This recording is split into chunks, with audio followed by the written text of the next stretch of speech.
परिस्थिति को स्वीकार करने का स्वभाव बनाइए।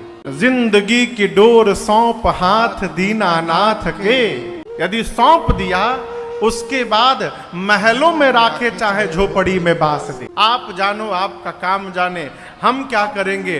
धन्यवाद निर्विवाद बस राम राम कहिए, जाहि विधि राखे राम ताहि विधि रहिए। आत्मसमर्पण। गरुण जी महाराज सोचे ये भगवान नहीं है, भगवान को भला कोई बांध सकता है। पहुंचे नारद जी के पास, गरुण जी जाकर अपनी बात कहे। नारद जी मुस्कुराए, कहे आपको भी पकड़ लिया। गरुण जी बोले क्या?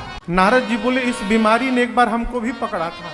ओहो, आपको भी बीमारी ने पकड़ लिया। एक काम करिए, आपको मेरे पिताजी के पास जाना पड़ेगा, ब्रह्मा जी के पास, उनके पास जाइए। अब यदि आपसे कोई डॉक्टर कही दे कि आपको बहुत खतरनाक बीमारी हो गई है, हमको नाम पता नहीं चल पा रहा है लेकिन बहुत डेंजरस बीमारी है, आपको नींद आएगी? गरुण जी की नींद उड़ गई, सोचे बीमार हो गया हूं, भगे ब्रह्मा जी के पास, जाकर अपना सिम्टम बताएं। ब्रह्मा जी मुस्कुराए, बोले पकड़ लिया, आपको भी पकड़ लिया। गरुण जी बोले जो बोलता मिलता है कहता है पकड़ लिया, क्या पकड़ लिया? ब्रह्मा जी बोले जिसने हमको पकड़ा था एक बार, इस बीमारी ने हमको भी पकड़ा है एक बार। एक काम करिए, आपको स्पेशलिस्ट के पास जाना पड़ेगा। इस बीमारी के स्पेशलिस्ट है शंकर भगवान, उन्हीं के पास जाइए। गरुण जी भगे कैलाश की ओर, शंकर जी बीच रास्ते में मिल गए। गरुण जी ने कहा कि न ब्रह्मा जी ने आप ही के पास भेजा है बाबा, बहुत बड़ी बीमारी हो गई है, आप दूर करेंगे। शंकर जी बोले कि लक्षण बताओ। गरुड़ जी सिम्टम बताएं। शंकर जी बोले पक्का पकड़ लिया है। गरुड़ जी बोले दूर करिए। शंकर जी बोले कहाँ दूर करे? चेंबर तो हमारे कैलाश में है, आप रास्ते में मिले हो, रास्ते में कैसे दूर कर दे? हाँ लेकिन एक उपाय बताता हूं, आपकी ये बीमारी जाएगी कैसे वो मुझे पता चल गया।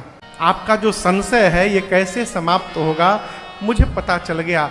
गरुण जी बोले कैसे समाप्त होगा? शंकर जी बोले गरुण जी तब ही हो सब संशय भंगा, कब?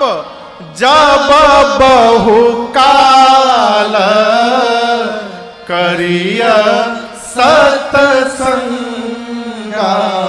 हे पक्षीराज गरुण जी महाराज, आपका संशय तभी समापन की ओर अग्रसर होगा। कब? जब एक दो दिन नहीं, बहुत काल तक आप निरंतर सत्संग करेंगे तो आपका संशय समाप्त हो जाएगा।